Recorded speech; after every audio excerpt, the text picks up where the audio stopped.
देखिए यहाँ पे अगर मैं बात करता हूँ किसके बारे में, योग के बारे में। ठीक है, अगर मैं इंडियन फिलॉसफी की बात करूँ, भारतीय दर्शन की बात करूँ, तो भारतीय दर्शन को आप सब जानते हैं 9 भागों में बांटा गया है। उसमें से 6 स्कूल जो हैं, 6 जिनको आप थॉट कहते हैं, विचार कहते हैं, उनको बोलते हैं आप ऑर्थोडॉक्स थॉट, यानी आप उनको ईश्वरवादी दर्शन कह सकते हैं, आस्तिक दर्शन कह सकते हैं। तो ये क्या है, यहाँ पे 6 स्कूल हैं इसके। और 3 है नास्तिक, हेट्रोडॉक्स बोल देते हैं, ये ईश्वर को नहीं मानते हैं, वेदों की टीचिंग्स में भरोसा नहीं करते हैं। उसमें जैनिज्म आता है, बुद्धिज्म आता है और चारवाक आता है।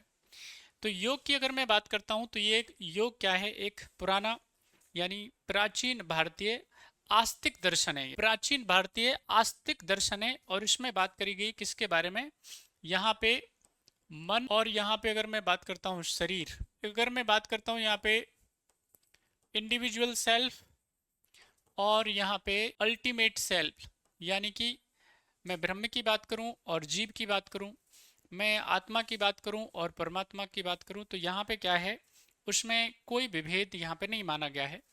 योग का मतलब जुड़ना भी बताया गया है। योग जो है बेसिकली वो संस्कृत की युज धातु से बना है। उसका मतलब क्या होता है, जब इंडिविजुअल सेल्फ यानी व्यक्ति या जीवात्मा परमात्मा से मिल जाता है, जुड़ जाता है, तो उसको क्या कहते हैं आप, योग कहते हैं। तो ये बहुत ही महत्वपूर्ण और बहुत ही प्राचीन क्या है, याद रखना है आपको, दर्शन है, ज्ञान दर्शन है। अब उसमें योग की कई शाखाओं की बात करी गई है। बेसिकली योग की बेसिकली 4 शाखाओं की चर्चा सामान्य तौर पे मिलती है। उसमें एक है भक्ति योग, उसमें क्या है, एक है भक्ति योग।